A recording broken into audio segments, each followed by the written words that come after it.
Welcome to The Cut Digital. Today we welcome artist Tony Casement. Tony Casement studied at Newcastle University and was research assistant in the Fine Art Printing Department at Northumbria. Tony has a studio in Suffolk, and Tony is also the exhibitions coordinator for the Cut Galleries and has spent the years since its opening developing an impressive exhibitions programme. Welcome to The Cut Digital. So Tony, we'll start early on in your career, and I was just wanted to ask you, what were your primary interests when starting out as an artist? Hi, Kasia. To survive, initially, yeah, and when I was at Newcastle, Newcastle was sophisticated in terms of education, but it was the place that the basic design course, which was the template for foundation throughout the country, and was developed by, amongst others, Richard Hamilton and Victor Pasmore. That's kind of by the by, but it didn't have many technical facilities. It had a textile printing department. I got interested in print because on my final year, or third year actually, somebody had kicked down a door and found Richard Hamilton's old printing table there. And that was the printing department from there on in. I think things moved quite quickly after that. And so I don't know if that's relevant to your questions, but I've got, at that point, obsessed with print which is a process that took me about 10 years to overcome. And I was painting and making things also at the same time, but I should say I was mostly involved with print, which involved initially using newspapers and travel brochures and other for sources of information, and basically using half-tone. The half-tone dot was something that featured quite highly because I decided rather perversely to use a more sophisticated process rather than the basic process like cut stencils, etc. So the half-tone dot, as most people may know, or some people may know, is the process by which the photograph is transferred to print. And so it's comprised of the photograph is converted to a lot of dots, through a dot pattern. And yeah, so I explored that kind of thing. The early prints, of which the first one is a later print. I went to Brighton, it was then Polytechnic, now Brighton University, to do a postgraduate course where they had fantastic facilities, and then moved back, as you've mentioned, to Newcastle, but this time somewhere now called Northumbria University, to do a research kind of assistant role, which was that research assistant in printmaking department? Yes, fine art. It's called, rather strangely called, nobody understood what it meant, but it was called research assistant in fine art printmaking media. And I interpreted that to give me the ability to get on with what I wanted to do, basically. Yeah. Could you tell me about this image and what inspired you to create this piece of art that we have here on screen? Well, that is, I suppose I had been interested at that stage in people like Ed Ruscha, Warhol, and people like that. And the idea of sort of repeat images. Ruscha made a book called 34 Parking Lots, which involved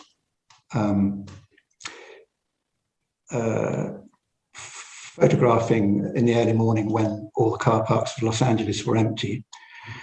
So all you had really were white lines. So you've got really that thing of transference in this image of a straight photograph of a fairly banal image and then transferring that to through halftone to a screen printed image, continuing that photograph into screen print.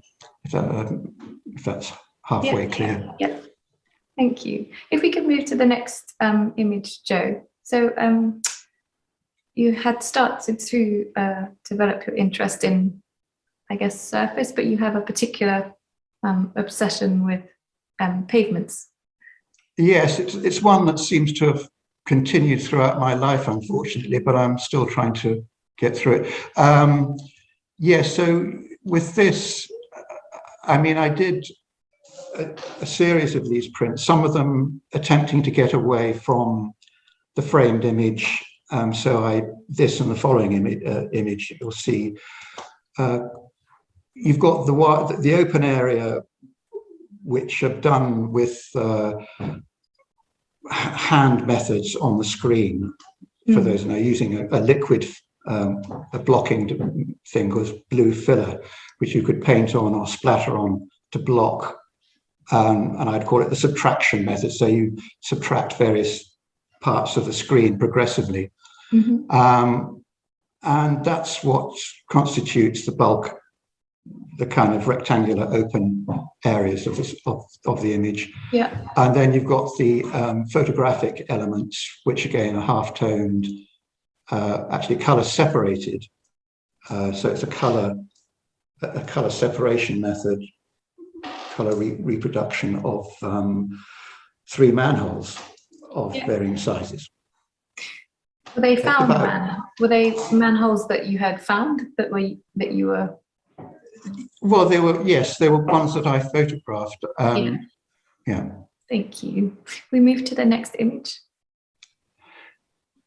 This again, it's got a photograph converted by color separation of the manhole cover in the center. The other bits of the image, the 10 square parts of the pavement, are the 10 printed sheets are mounted on board, and they are then cut in the same way that the original camera viewpoint was. But when that's put down onto the tiled floor, you don't see it very clearly here, but it does create rather a strange effect because you've got the actual perspective of the real floor with this superimposed on the top, creating a slightly strange effect.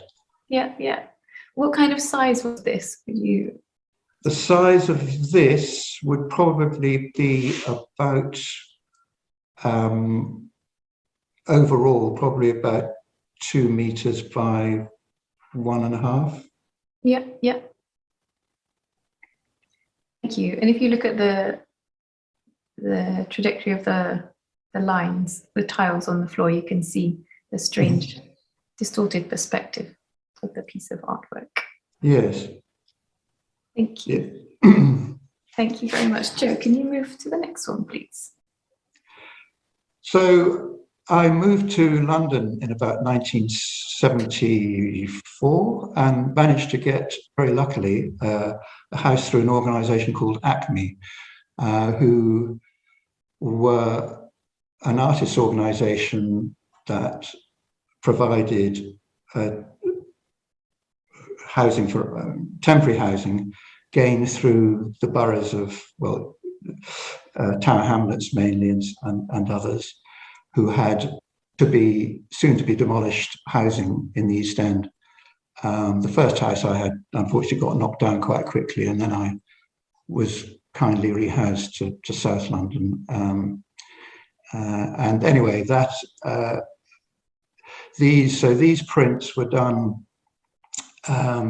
I had a studio down at Butler's Wharf by Tower Bridge.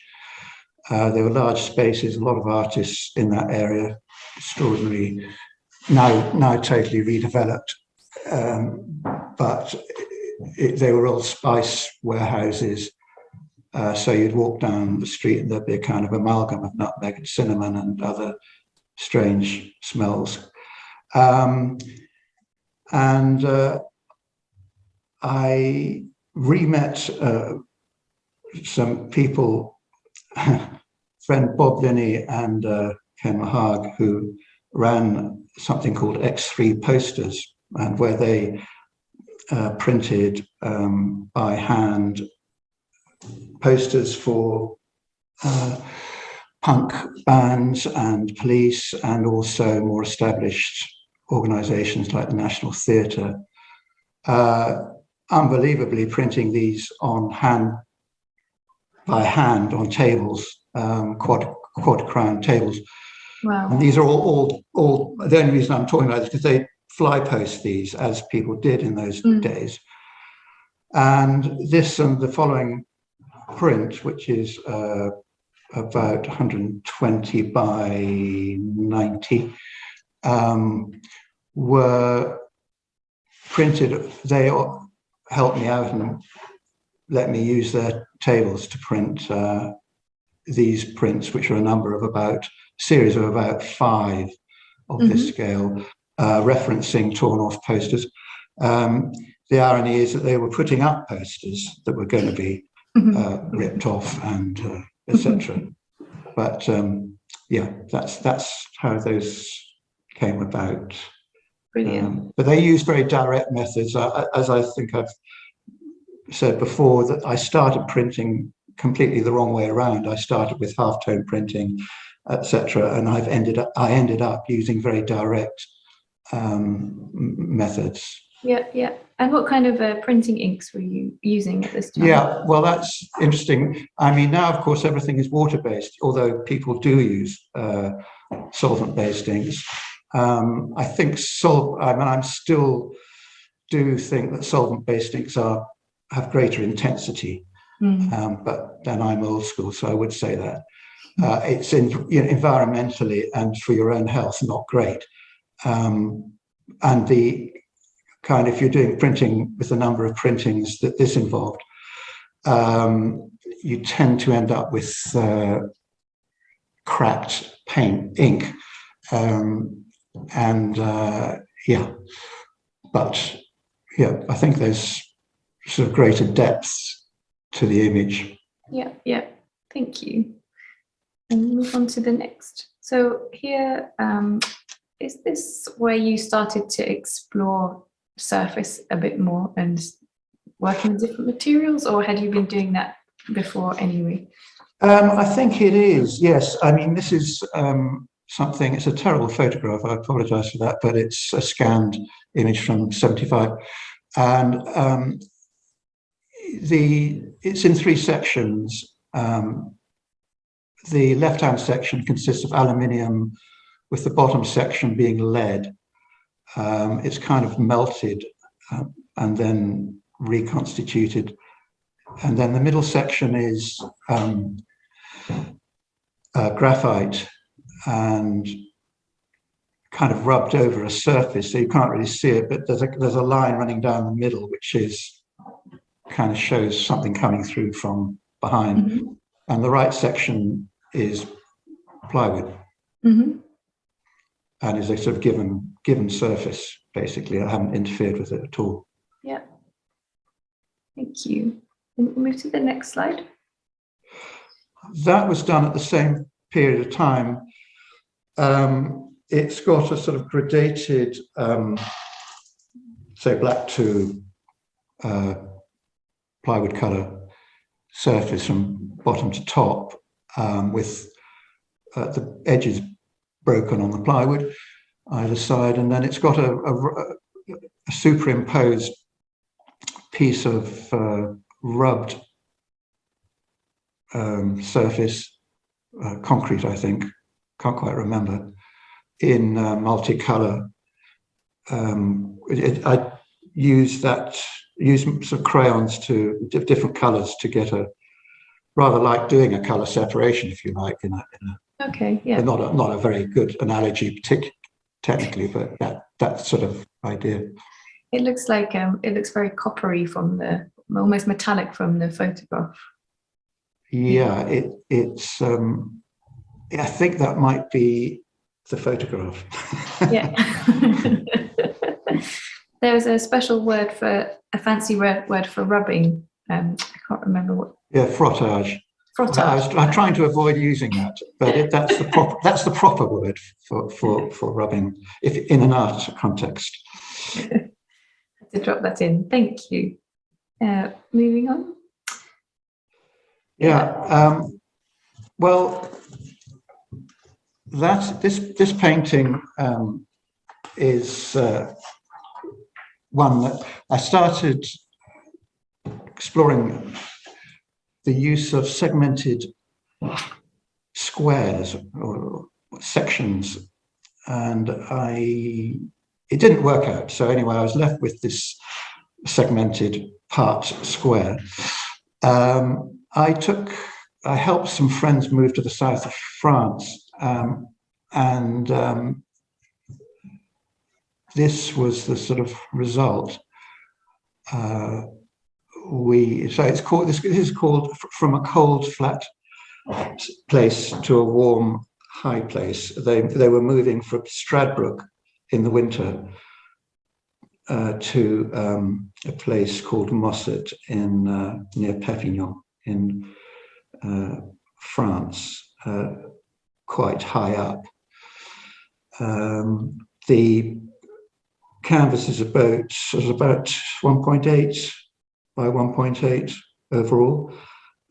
You've got white oil stick around that sort of Naples yellow top circular area, and that runs round to the top edge and then down to the bottom edge and then across to the bottom right edge. There's some paint that's dribbled down from the triangle, which is just a white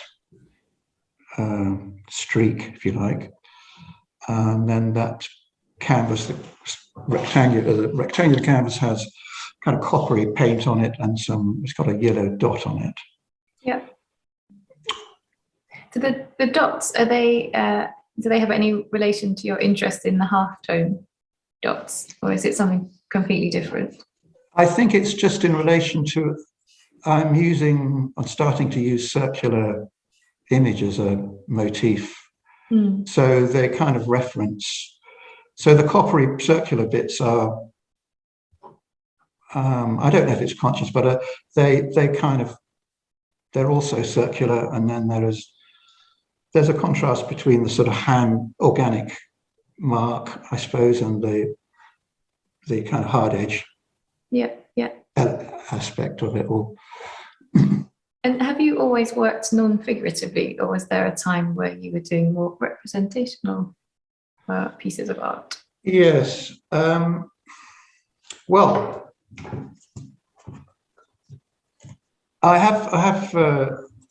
In some ways, I try to see these as actual rather than a way of making actual image, rather than using the word figurative. Yeah.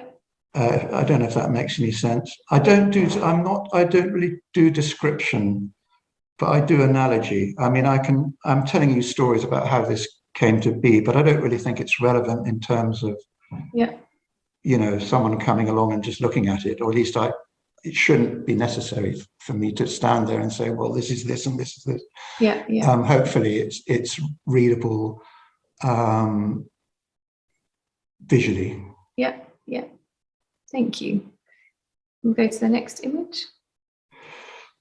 So this is a series of 4 paintings, which I denoted as on the theme of time. Now, I'm neither intellectually nor scientifically capable to pontificate about time, but I sort of think about it.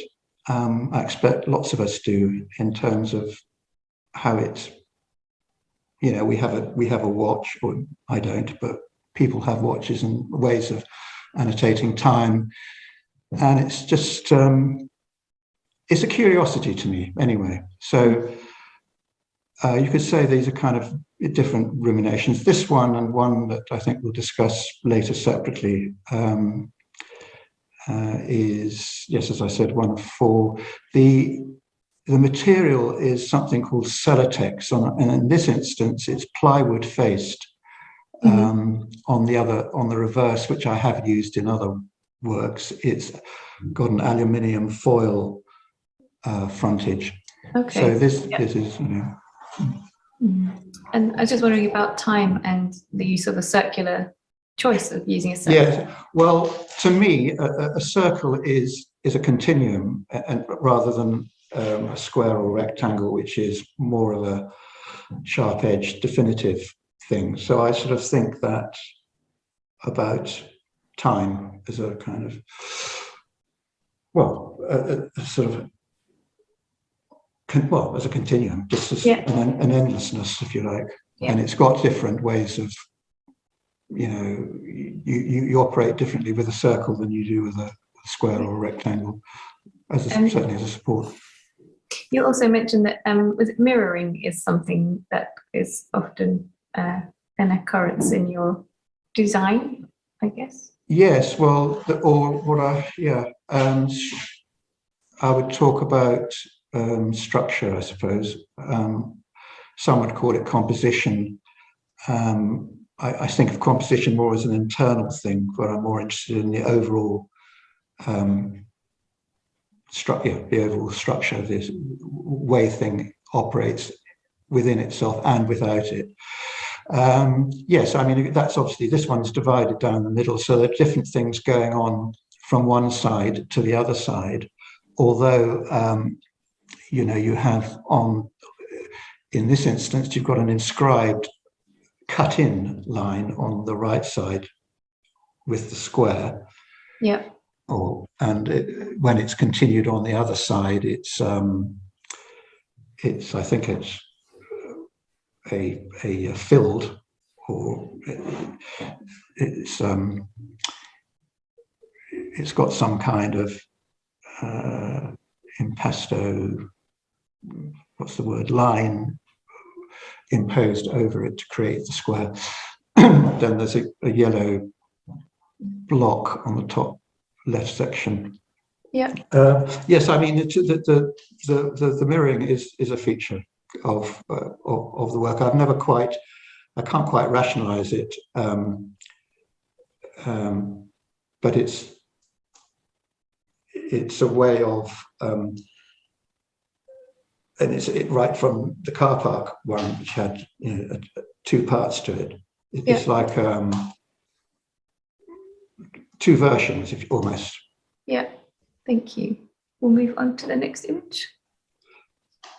Yeah, this and the following one are one of about 5 pieces I did on paper, which the paper I use is Bockingford 450 gram paper. It's sturdy and it can take quite a lot of damage, which it gets from me. And the ground is a kind of ochre. There's a kind of ochre section there. It's got a circular plywood piece on the middle left, and it's got I think it's you've got these vertical bands of up the top, which are kind of torn, stained sections, striations. Yeah. And then some the white cross pieces. The aluminium, the bottom section is aluminium over a sand or peat. So it's quite. So if you actually use sand as a material to kind of to work on, have you mixed it with another medium to? I mix it with PVA, to make it actually physically stick. I was wondering as well, your choice to work on paper rather than another surface. Is there a particular reason that you like working on paper? Well, yeah, I mean, I have been working on canvas up to about, I suppose about 2013. Not so much after that. But concurrently with that, I have been working on paper, and now I more or less exclusively work on paper. And this, I say work on it, I mean, I sometimes do other things with it, but it's very flexible. The problems exist when, in terms of presentation, that's the only thing. And I'm not so keen nowadays of framing, because I think it kind of distances you from the work. Yeah. But that said, the actual working with it is great. You know, I mean, I do like it. Yeah, thank you. Move to the next image. This one's called Down Along Home on the Farm, and I did a walk with a friend, and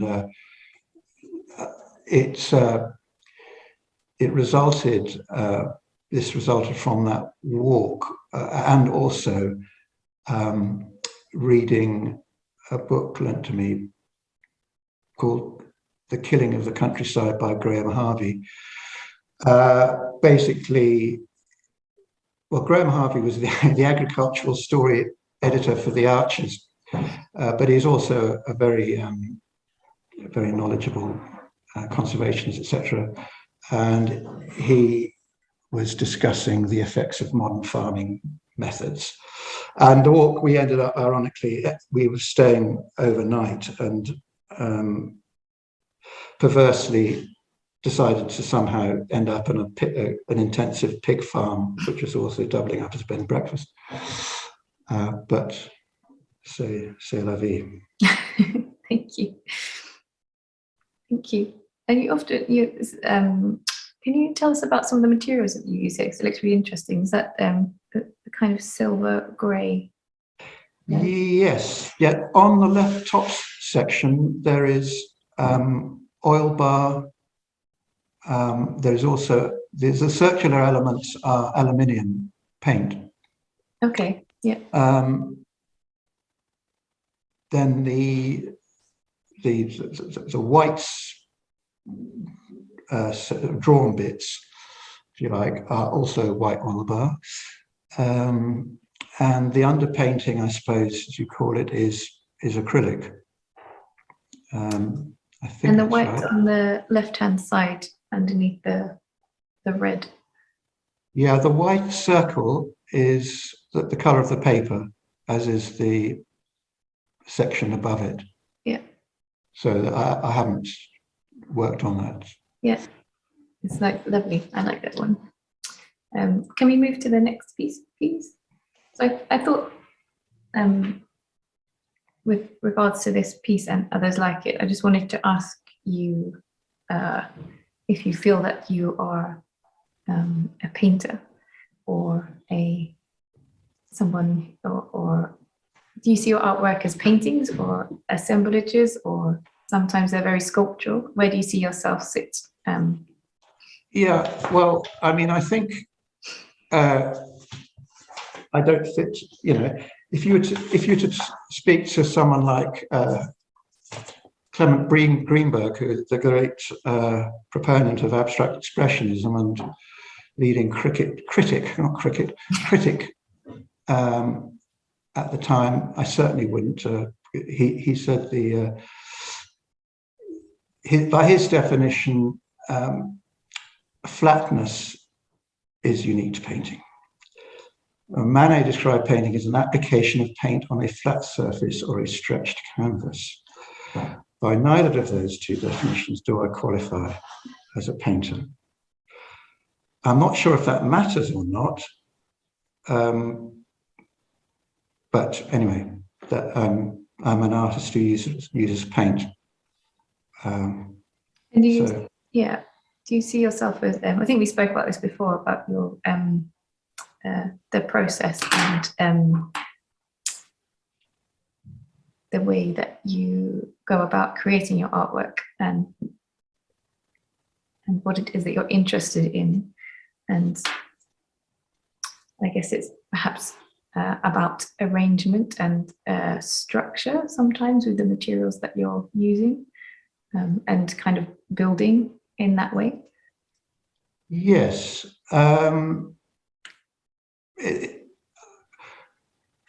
I think structure is important, and also trying to make the viewing experience as live as it is in making it. Mm. That's where the sort of figuration abstract thing comes in. I'm always slightly confused about this, because I think my aim would be to try and make something that's actual, which I would equate with figuration. But I know that for a figurative painter that would seem bonkers. Yeah, I mean, you evolve different ways of doing things over time. And it's your kind of language, I suppose. Some people call it style, but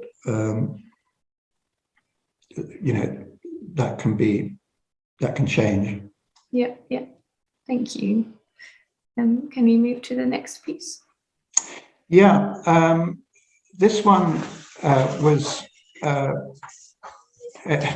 had this tiling jig, i.e., a thing to help me cut tiles, which I had used laying around, and I sort of kept looking at it and wondering, why haven't I chucked that out yet? And obviously, finally, I twigged that it was. It reminded me of a cubist. There's something about it that was like a cubist art piece, and I sort of looked at it, and in the end, I decided to sort of try and do something with it. And so I set it aside a canvas, that's the left-hand section, which is subdivided in two. And on the left, it's got blue hammerite, which is some of you and most people will know is a kind of metallic paint in various colors. And this is the blue version. And the right section of it is Payne's grey, which is a kind of go-to color for me. The marks, I've kind of continued the painting, or not the painting, the marks on the right-hand side that are incised in what is a wooden surface, and painted, kind of replicated and continued those into that section of dark blue, the dark blue area. Those the replicated lines almost look like they are inlaid into the blue there. Yes, well, yes, it wasn't intended as an illusion, but I can see why you'd say that. Yeah, it's really nice. Thank you. Move on. So, your works often have environmental, social, or political context. Can you tell us about this piece of artwork and where it came from? Yeah, well, so a friend of mine described a lot of small fishes, thousands of small fishes, getting into a vent at Sizewell. I don't know if this is true, but this is what I remember. And that closed down the whole site. So I thought, well, that's quite a nice. That was quite a nice thought to me, that very little tiny creatures now been, in this case, in the work that I've done here, called An Accident at Sizewell, been replaced by oyster shells. Actually, I hasten to add, I didn't have the pleasure of eating all the contents of those shells, but they were somewhere, I found. And yeah, so that was it. There's this and the next one, this is just a detail. That's the whole piece, which is about, I don't know, about 2 meters long. The left-hand section, it's not a very good photo again, is kind of gridded canvas. It's a canvas that's got a kind of grid painted or superimposed on it. Mm-hmm. Central section is wood enclosing oyster shells, and then the right section is a padded dome, not dissimilar to Sizewell C. Yeah, yeah. That was from about 2003, or is it maybe, I'm quite sure, around about that time anyway. Thank you. We'll move on to the next. Yeah. Again, this is a walk painting, if you like. Again, it's a product of walk with friends on the Angles Way, quite close near Bungay. And we came across some of the most impressive badger sets that I'd seen. Not that I've seen many badger sets, so maybe it's quite an ordinary badger set, but these seemed huge, set in a bank. And this and the following slide to do with that. One's in a kind of what's usually a landscape format, and the next one is in yeah. So these were shown at the Cut in 2013. The right-hand one had, I mean, it's got poured paint. The top right-hand section has got it's got sand on it. It is a transparent coating of sand, and the rest of it's acrylic, either poured or painted or scraped. Yeah. Thank you. I think I said this before as well, but about your paintings having a common thread through them, in which they're divided into kind of sections, quarters, Yes. or thirds. And also noticing that a lot of your lines seem to kind of traverse those sections as well. Yes, I quite like that sort of playing with. There's a certain sort of dynamism that can potentially be created by and fluidity that maybe a fixed format might not succeed in doing, for me. Yeah. And I suppose that's one reason why I do it. Yeah. It lends to the idea of the artwork, I guess, really living in the space. And yes, I think rather than it being an enclosed place, so that it reacts to what's around it. Yeah. Thank you. Talking about what your artwork reacting to what's around it. I don't know if we have any pieces here, but several of your pieces have parts taken out of them. Do you want to talk about those pieces? And well, yes, it's a bit difficult because we haven't got it. But yeah, I mean, cutting out is. Oh no, we do have one actually coming up. Okay. But yeah, I have also, apart from doing things in sections, took it upon myself to start cutting holes in them in the work, which started around, I don't know, about 1995, and I started punching holes in the work. Again, I think that's in my head. That's to try and in that instance, lock the work to its surroundings, to make it here and now, rather than being something that's planted there and imposed there, that it connects in a sense. Yeah, thank you. Jo, we'll move on to the next slide. Thank you. So this again, was shown at the same exhibition? Yes, it was. It's about 2 meters square. It's in a section. It's in 2 sections. It's oil and acrylic on canvas.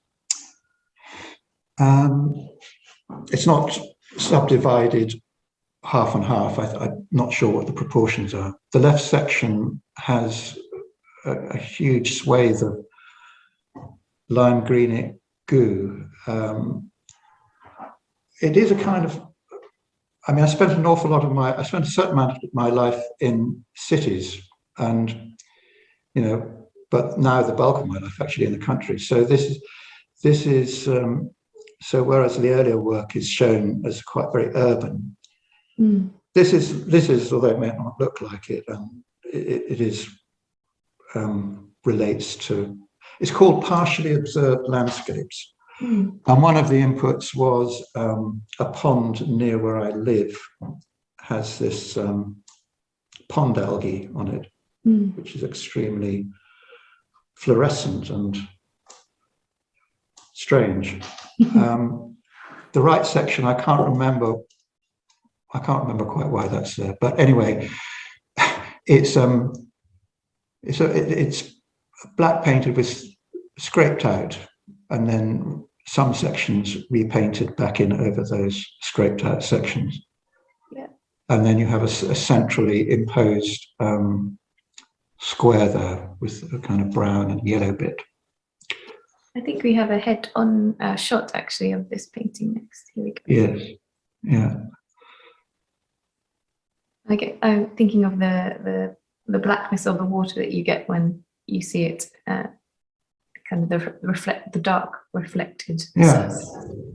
Yeah. Thank you, Joe. We move to the next image, please. This is again painting from that exhibition, and it's 180 by 180. So again, this one is divided into two halves, but not physically. The previous painting was actually two actual canvases bolted together. The right section of this is a kind of terracotta color with terracotta. I meant red oxide. Sorry, red oxide. Not much difference. And there are sections, you might see the sort of whitish lines on it are scraped out. Yeah. And on the left section, it's and also indigo with kind of spots which are painted out. And then at the bottom left, there's a kind of window shape. Which is actually, it's more of a distinct yellow, I would have said, than that depicts. Do you prefer working at a large scale or at a smaller scale? Do you have any preference, or is that dependent on what you're making? I think I'd say it depends on what I'm making, but I haven't really worked on a very large scale on say a canvas for some time. What I've tended to do is to, which I'll come to, I mean, I've tended to make composite images, which are individual pieces that make up a larger whole. Yeah, thank you. Go to the next image, please. This one is called Morvan. It was somewhere I went on a trip with a family trip, and I'm not quite sure it's relevant to this work, but near there was a reservoir which had been drained, and it had left, when it was drained for, I don't know, some kind of maintenance, I suppose, but it out of that emerged these ghostly shapes, which were the original village, which had been there. As often happens when they do these reservoirs, they decided to flood this village. But anyway, it's made up of three sections of paper mounted on board, and the top section is painted acrylic. Its overall size are, I think, 90 by 80, and it is framed, despite the fact that I was starting to not frame things. This one is framed. The bottom left-hand section is sand. Then there's a central square that is overpainted in a kind of, I think it's Naples yellow, over the three sections which butt into each other. And then the bottom right-hand section you'll see the 7 vertical bands are cut out. They've been painted and then those have been cut out. One has actually been left. So you see the wall behind. Yeah. Okay. This is what we were talking about earlier, kind of. Yes. The pieces to the space. So if it was on a different surface, then that surface would come through the painting, the piece. Yes, it would, yeah. And would change it visually as well. And it would, yes. Thank you. We'll move on to the next one. This is as close as I've come since you brought up the figuration issue. This is the closest I've got recently to figuration. This was painted around 2014, I think. Mm-hmm. It's in 2 sections. Overall, it's 110 by 60, mm-hmm. and it's called Daydreamer. So yeah, it's a kind of portrait with the bottom section, square section. Yeah. Overall, it kind of got it's got a preponderance of red oxide, and the top section is divided. It's kind of, as you can see, it's diagonally orientated with a vertical line running top to bottom through to the bottom canvas.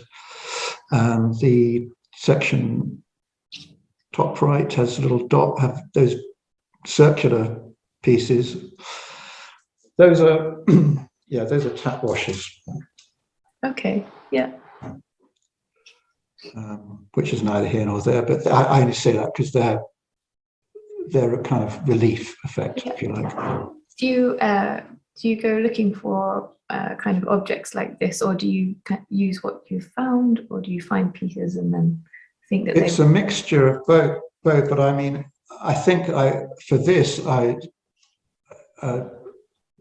went out specifically to get it.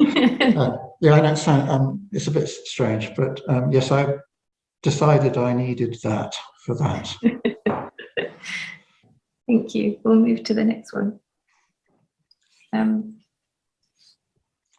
Yes. I wanted to ask you before, I don't know if it's the right time or not, but I missed that question, but I was just wondering if you could tell us about any other artists that have kind of inspired a certain direction in your work. Well, I mean, I think if you're asking for influences, I could name a lot, but I think I said so early on, people like Rauschenberg and Warhol and Ed Ruscha were quite there was so much. I mean, you could go on and on. I think the one artist I would sort of go to would be Edward Hopper. Mm-hmm. Edward Hopper was a very quiet painter who only became well known later in his life. He painted. The reason I mention him is because he's a kind of bridge between figuration and abstraction. Mm-hmm.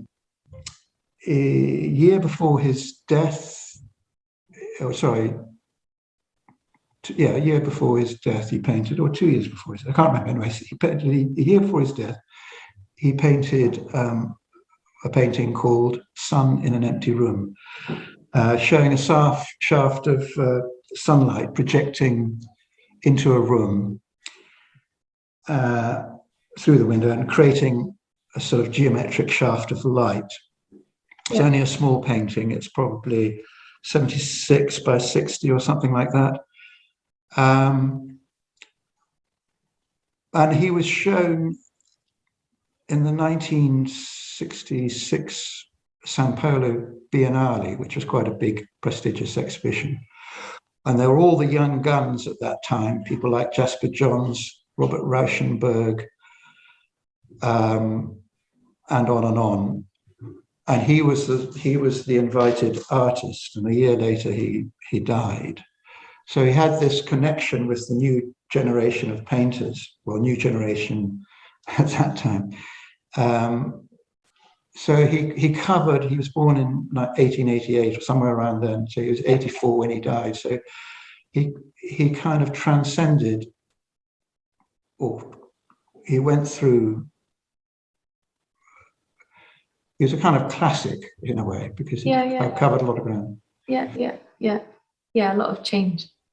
And his work was people of that generation, then the young generation, connected with him, and he's become quite sort of popular, obviously, since. But he's mostly known for people mostly talked about the works he did of alienation and loneliness in the city.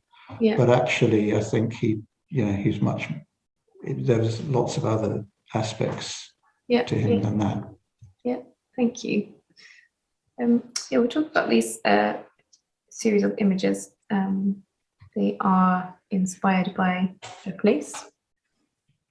Yeah, well, these resulted from a trip to Los Angeles, visiting my stepdaughter. And I don't know, it's such a weird place. And so I decided these were what resulted from that trip. These are again on paper. Mm-hmm. This is about 120, it's around 120 square. And they've got poured paint and then poured paint. And they're presented without frame on a, I sort of mount them on a material called used for presenting outside advertising, actually, but not very. I was going to say, because that amount of poured paint on paper, you must have to have some kind of support for the. No, they are. I haven't found the best method yet. I'm still working on it, but that's the method I used then. And the next as well is this one is from LA too. There were two of those of that scale. Similar processes involved. Yeah, I think they're a really amazing description of Los Angeles. And well, I haven't mentioned the fact that I have used quite a lot of fluorescent paint throughout the work. The earlier prints, the rip-off prints, utilized fluorescent paint. Yeah. I mean, one of the things that, they've got a sense of worrying artificiality. These, I do recognise that, and that's probably because of the experience. Thank you. And move on to the next one. Yeah, towards the end of that group of work, it's basically again paper mounted on board and then cutouts. The cutout on the bottom central section, and the top right section protrudes. So you've got poured paint. The central kind of dancing squares, if you like, are painted, over-painted on the black, and you've got some poured paint on the left. And that is unframed. Yeah, thank you. And the next image, Joe, please. Are these separate pieces? Yeah. Yeah. So they're about 30 centimeters each, and they're individual kind of notes, if you like, which I then first sort of then decided to present like that. And there's sort of a transition period from that LA work to what I call something called breaking news, where I started to get unhealthily obsessed with all things American talk show and newscast. One of these has got a frame around it, and one of them has been cut out, rather like the previous one. It's got the second one down in the middle. It is cut out into a shape with bits sticking out. it's acrylic. Essentially, it's acrylic on paper, Yeah. and some bits are scraped off. Yeah, paint's applied in different ways. Yeah. It's an amazing range of textures. Some of it looks a little bit like spray paint cans. I think some of the lines, the softer lines, like the green. Yeah, I didn't. Oh, there was one. There's only one section. I very rarely use spray. I'm a bit suspicious of it, but yeah, that section is sprayed, I think. Okay. Yeah. Thank you. And the next image, please. So this is an exploration or a piece that's been developed upon your obsession with cable TV and American news networks. This is called Talking Heads. It's in two sections. It's not a great photograph, but I apologise for that. The bottom, yeah, it's overall width-wise, it's probably 2.5 meters by 1.5. Yeah, it's got the left section is essentially got this dark overpainting with a kind of pink bit coming through.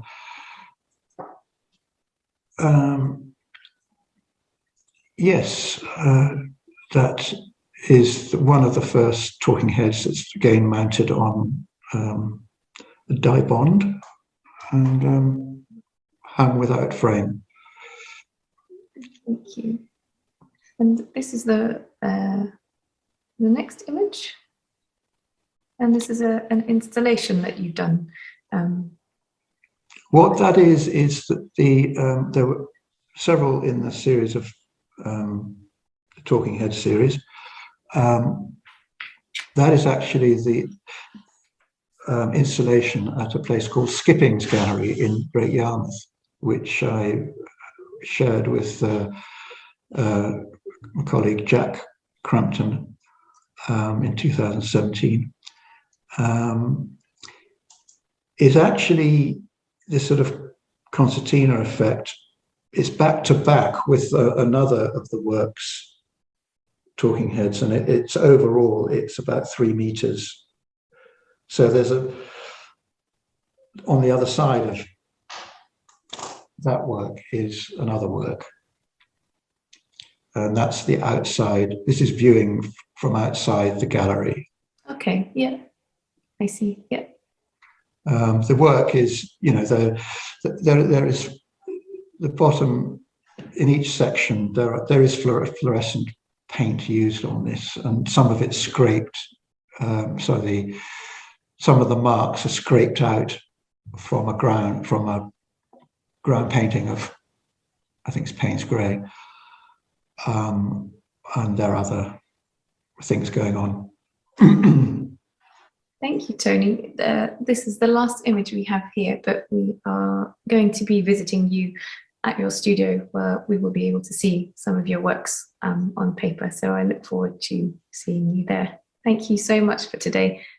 Tony, thank you for having us into your studio space. Is this where you generally do most of your making? This is one of two spaces. There's one next door which you'll probably go into. This is mainly, it's a cleaner space, shall we say, and it's probably a storage area, largely. Yeah.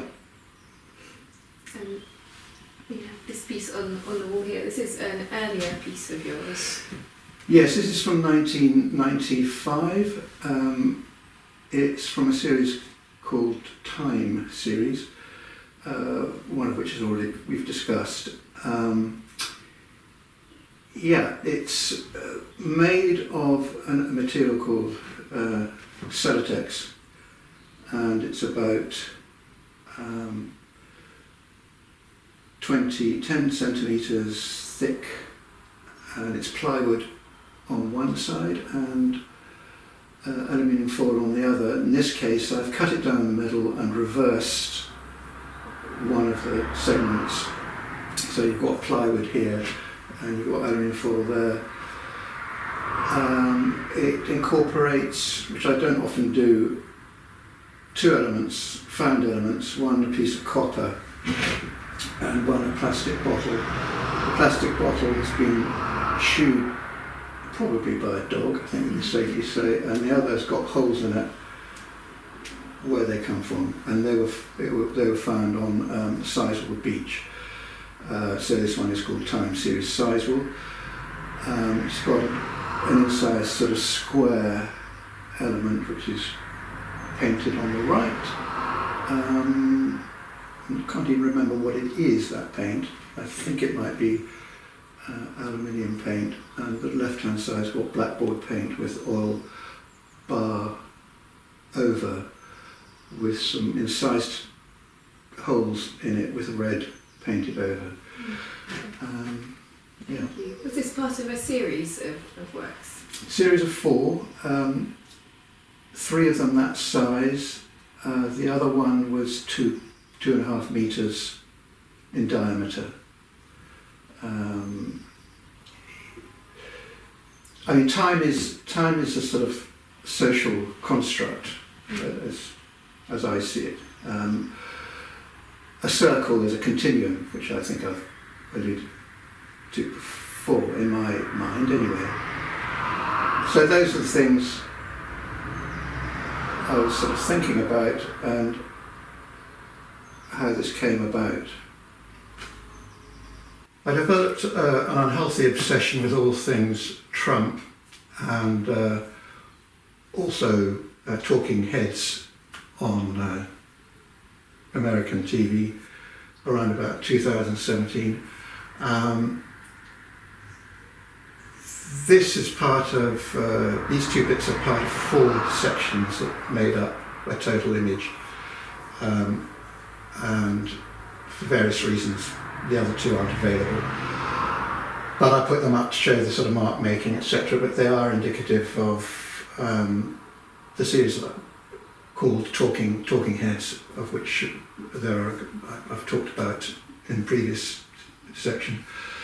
On the left here, well, all the work, these works are on paper, and I think that overall that is about 2.5 meters. So when it was in 4 sections, it was about 2.5 meters square. The left section has a cutout and an orange circle showing through and inscribed. I've used a retardant in the paint that I used on here. I think it's scum glaze, or what decorators use to retard the drying. And these marks are scraped out of the applied paint. Similarly here, there's a ground colour, and then the overpainting is scraped out to reveal what's underneath. Again, there's a segment here which is actually that section there, collaged onto that, and then the circular orange-red bit is in red oil bar. There were several, there's about 4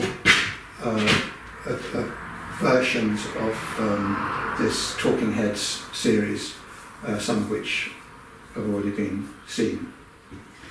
So we're heading out the door.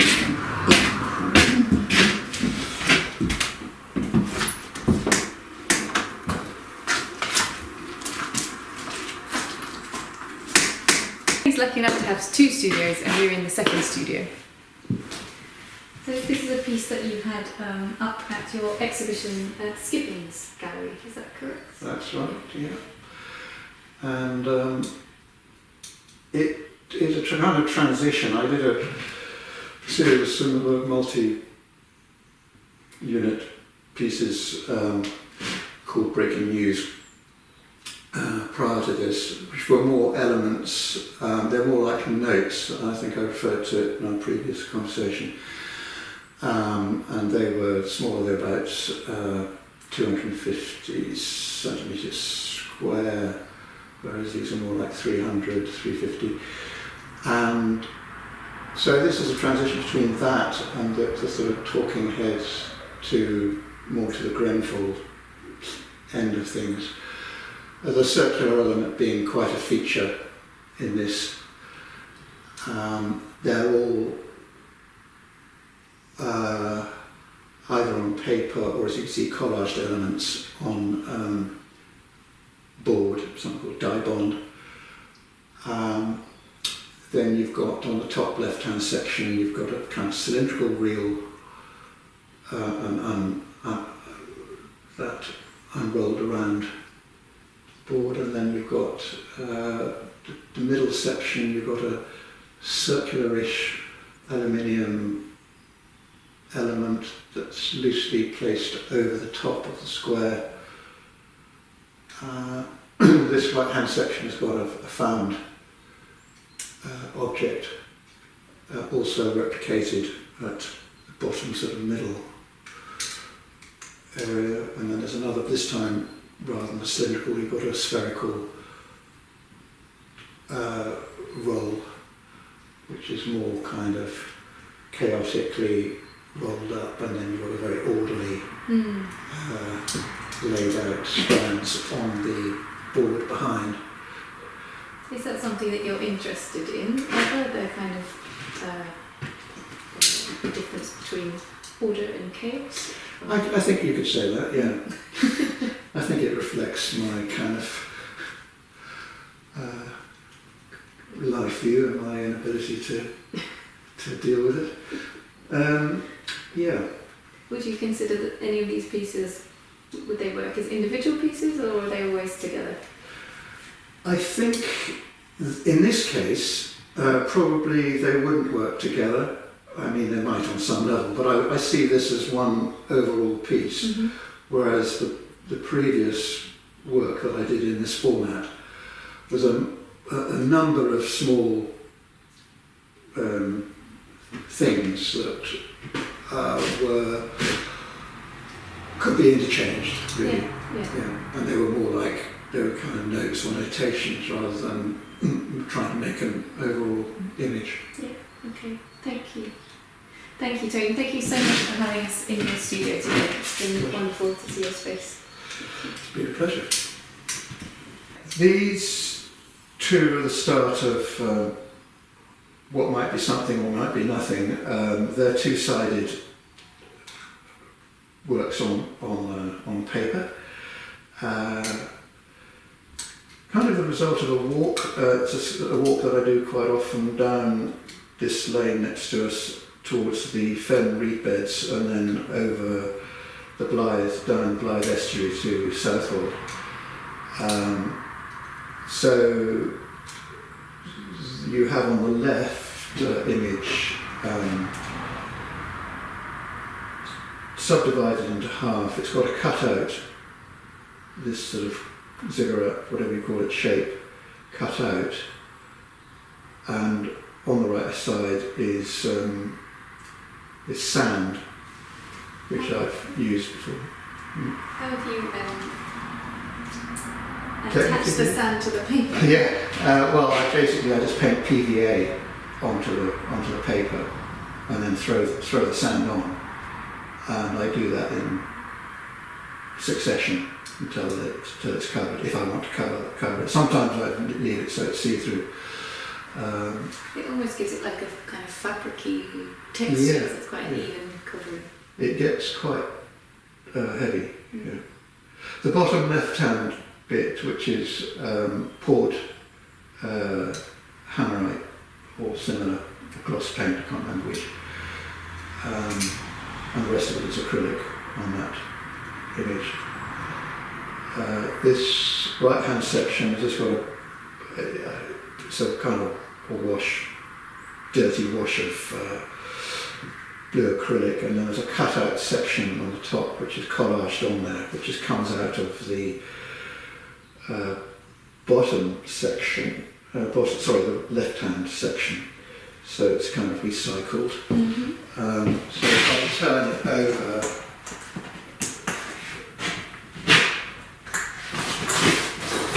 you will get another image, and that's got something, well, you can see what it's got. It's basically acrylic, but this section here, that's collaged on, but that's just acrylic paint. The rest of it's acrylic. Yeah. I like how you get that nice rim of orange on the reverse side against the black. Yes, I mean what you do is on one side affects obviously what happens on the other side. So you have to kind of react to both. Yeah. Do you want to see one hung up? Probably would work best. It's probably the one that's likely to collapse. And let's wait. See how we go.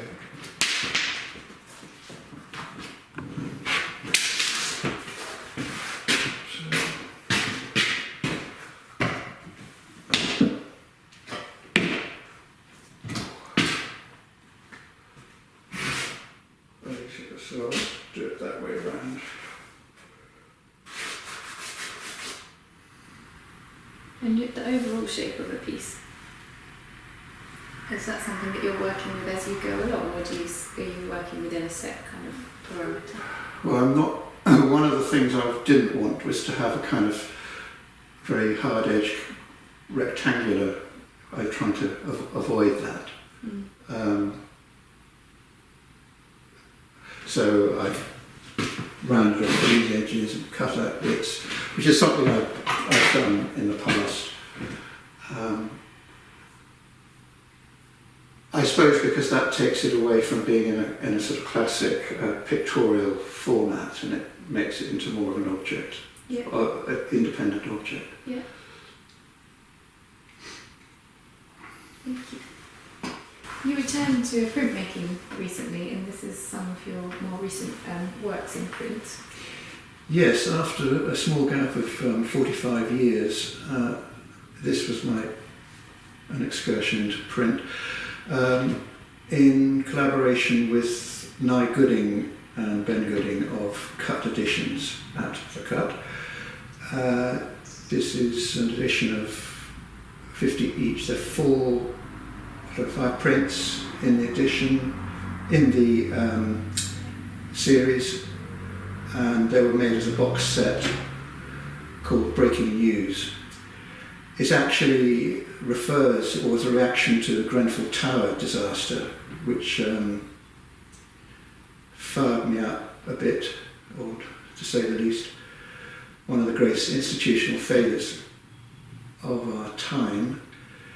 And so that was very interesting to do, because I hadn't, when I finished working with print back in the early 80s, I thought I wouldn't be returning, and I thought I'd gone as far as I could. I tried to treat print rather naively like a painting, and to do it in as a broader way, use it as broad a way as possible. Mm-hmm.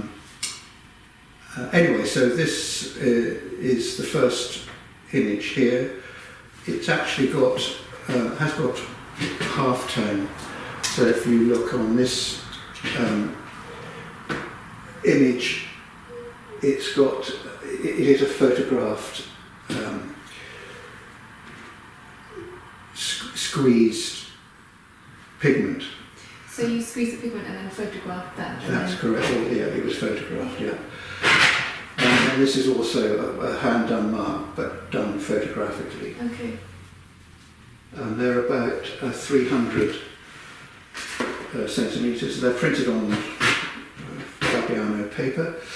And this is the second one. Again, some of these, this is photographically done, these marks. And that's done also but that's done directly on the screen Yeah. through photo emulsion.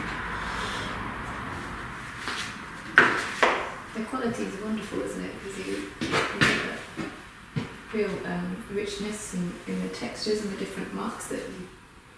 Yes, I mean these are the first time I'd used water-based inks, which was a new thing to me, and they've held up pretty well colour-wise, I think, in intensity. I mean, the first period of time I did used print was always with solvent-based inks, which are environmentally not so good and not so good for your health, but I always thought that they were more powerful, but these have worked out very well.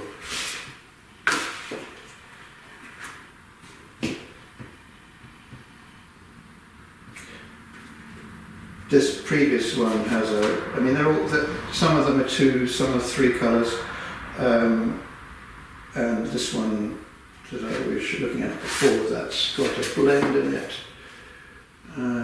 Yeah, got a, It's like a gradient, isn't it? Is there what gradient? there's a blend also in that one, yeah, on the blue, going dark top to bottom. Yeah, they're lovely. I like the square format as well.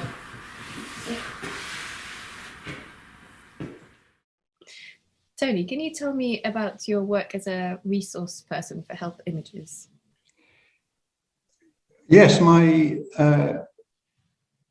work was very brief, actually. The thing about health images, it kind of enforces the fact that although art can be both empowering and liberating and inspiring, it can also save lives. Health Images was set up by Bob Linney, one of the country's leading graphic artists, in 1988. And the idea was to create pictures for health, basically, but all sorts of different kinds of images.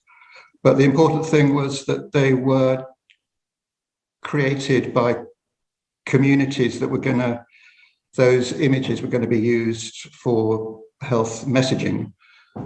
So if, say, a poster coming from the West says, drink clean water, that won't necessarily be understood in areas of low literacy or different cultural different cultural factors. So what was created completely by Bob was, and his work covered 50 visits, 50 workshops, was working with communities in high density urban situations and very isolated rural situations, finding out the kind of messages that were with people that would be understood locally and therefore affecting positive outcomes for health. And that's what he's done for the last sort of 35 years, or a large part of 35 years, a large part of his focus. And he invited me to do one of the workshops, which was a slightly unusual one in that it was what you might call a higher level. In other words, it was with health workers and doctors in Dhaka, Bangladesh. And I worked with another facilitator, experienced facilitator, unlike myself, and we created different types of, it could be board games, there could be posters, which is one way of messaging, or it could be other sorts of, could be games that had primarily a visual message, health message, and those were field tested in and around the slums of Dhaka, and to see if they were effective, and those that weren't effective were kind of corrected or amended. And it was a very, I found it extremely intensive, but my association was quite brief, but it did have an effect. Was it Bob Linney who was creating the screen printed posters you were talking about? Was that how he started out? and how you met, was it? Yes, he and his partner, Ken Mahag, were working in near Tower Bridge in a unit that near where I had a studio. They were printing, as I think I said previously, a lot of material, incredible, really hand printed posters, sort of maybe 4 or 5 colours with blends, etc. They're mainly for punk bands and some arts venues and the National Theatre. Consequently, they had a British Council workshop in India where exposed to some of the extremes of poverty, and I think it largely arose out of that Bob's work independently started. Of always going to communities, not sending posters out from the West, which were usually pretty useless, but working, as I said, with communities, local communities, to make it effective. I don't know, this might be jumping back in time. And I wanted to ask you about your other creative roles. And one of them was a research assistant in the fine art printmaking department in Northumbria. Yes, as it was then called, it was Newcastle Polytechnic. I'd finished a postgraduate screen printing, printmaking course, although I was primarily using screen printing. And the post in question was working within a printmaking department of the art school, which had been it was a newly upgraded polytechnic with a lot of new equipment. And I worked within that unit and basically just tried lots of different ways of working with print, sort of out of the frame and in the frame, if you like. And as I think we discussed earlier, I did a lot of prints, some of which were more or less presented like paintings or as unframed sort of units of sometimes on the floor, as well as conventional prints. Occasionally, I mean, in Brighton, where I'd been previously, I had access to a wide range of equipment, but my main focus was screen printing. And then another role that you have had is locally. You set up Suffolk Open Studios. Can you tell us about how that came about?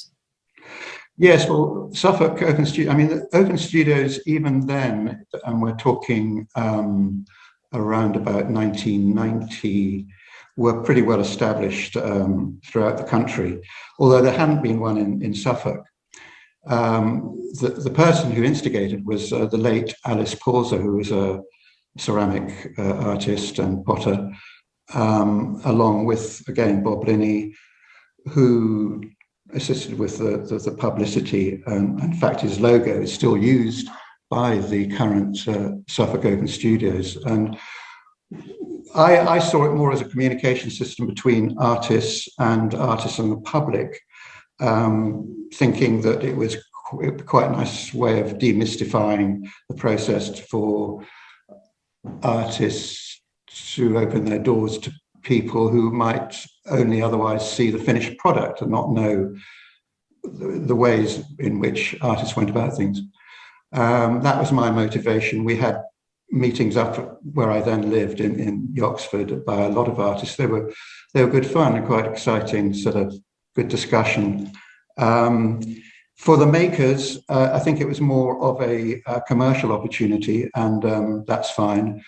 I continued to administer it or organize it till about 1995 with the help of Jonathan Keep, the potter, ceramic guy from Nottinghamshire. And now it still continues to this day. We had a good. I had help from someone called Anthony Bowring, who was the administrator at a music school called Procorder at Leiston Abbey, by Leiston Abbey, and he allowed us to use the fantastic tithe barn that they've got there.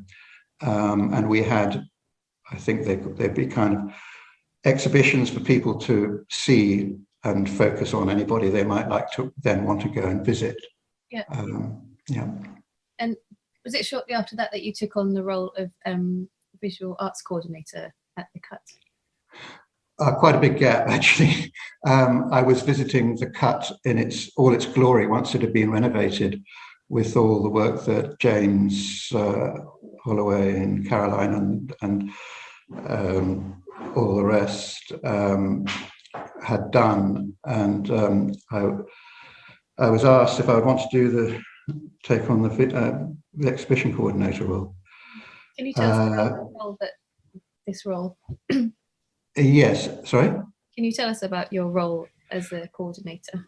Well, it was with some trepidation that I took on. Our first person I spoke to was fellow artist Jack Crampton, who had actually run a gallery in Harleston and had an exhaustive list of contacts, much more than I did, throughout the region. But we sort of worked. We've now got a kind of advisory group of about 10 artists, and how it's worked to date is that we look at proposals coming from artists or groups of artists if they're thematic, because I feel that group exhibitions need to have something to hold them together other than just the fact that everybody's friends. And then we also have latterly more curated shows by invited curators. We also have some where we've been approached by the Sainsbury Centre. They did an outreach project called Culture of the Countryside, which included the Cut, which was very successful. And Amanda Geithner from East Anglia Art Foundation, who did a project called An Appetite for Risk. So we are, and there's others coming actually this year in that vein. So it's open to it's open to anybody who wants to make a proposal. And I think we don't have a particular agenda, but I think the only thing I say is quality is a important signifier for any proposals. Yeah. And you also have the Cut Open. Of course, yes. And the Cut Open is a very significant exhibition at the end of the year. Anybody who wishes to enter the Open gets their work hung, and they're up to 3 works. And it's a very popular exhibition and gives access to people who either may not have the right kind of work for this space or enough work for this space, however you determine that, to be able to have, work hung in a very attractive venue. And what kind of numbers do you get submitting artworks for the Cut Open? Well, they have been up to 350. Then it presentationally is a bit challenged, but at the lower end, I mean, post-COVID, we've had quite a low entry, for example, this year as we speak. Mm. However, it's made for a very good exhibition, and that's sort of about 100 or so. So they kind of fear, I would have said they'll probably build up to about 200. Yeah. After that, it gets quite a, stack 'em high level of presentation rather than something that's more easily readable. But yeah, we don't turn anything. We've never not hung anything. Yeah. If I rather badly put, but we've always hung all work or installed all work. And what do you have in mind for the future of the Cut Gallery programme? What would you like to see happening in the space in the future? Well, I'd like to continue with more curated shows from outside parties. I'd like to see a greater diversity in some of the encourage greater diversity generally. we've had some very good exhibitions here. I think very good quality, and I think I'd like to see younger artists, and I would like to see artists knowing about it from further afield. Yeah. We have had a large run of exhibitions from a particular area of London, just by dint of connections, and then people make proposals from that group. So, could you just describe the exhibition space for us? It's a wonderful, wonderful room, quite unique. Yes, well, I mean, of course, of all the rooms to have the gallery in this memorable building, Maltings, is the malt room, where the barley was germinated after being steeped next door, and the space has had some pretty extraordinary shows. I think the most memorable show, just from the point of view of its the specific use of the space, was by Charles Hewlings. And Charles installed two sculptures, the Angel's Ear and She Is Love. And he used the slope, he reconstructed a model, exact model of the beams at either end of the room, and then built a sculpture around that in his South London studio, packed it up, brought it up to Suffolk, and then unpacked it and reinstalled it within 2mm tolerance. And I just thought that it took a while. I mean, I don't mean the making of it, but just the installing of it took about a week. But it was well worth it. And I think that was one that sort of stuck in mind just for its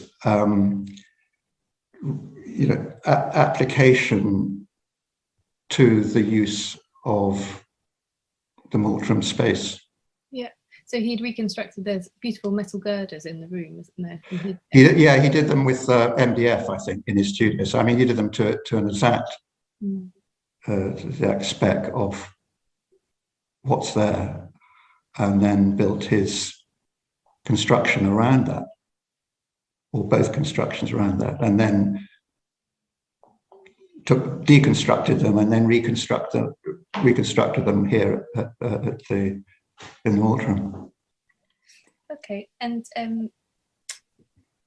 I just wanted to ask you how you feel an arts centre like the Cut plays a vital role in the community, and how, what's its value for the local community, and why is it important to have an arts centre like this in Halesworth? Well, I think it's in all sorts of ways. I mean, it's incredibly important. I mean, many people say they move to the area. The estate agents, that's a good, necessarily a good thing to say. Have it advertise it as having the Cut. People do move here because of the place, and it provides it provides access to things that are not otherwise accessible in this area, both artistic in all forms of the arts, because it's a combined arts centre. So you've got theatre, dance, visual arts, all under one roof. So you'd have to travel sort of 25 miles at least to get access to anything remotely similar, even if then. Thank you, Tony. I just want to say thank you on behalf of all the artists, exhibitors, visitors to the Cut Galleries for the immense amount of work that you've put into making such a wonderful, vibrant programme. So thank you very much. Thank you.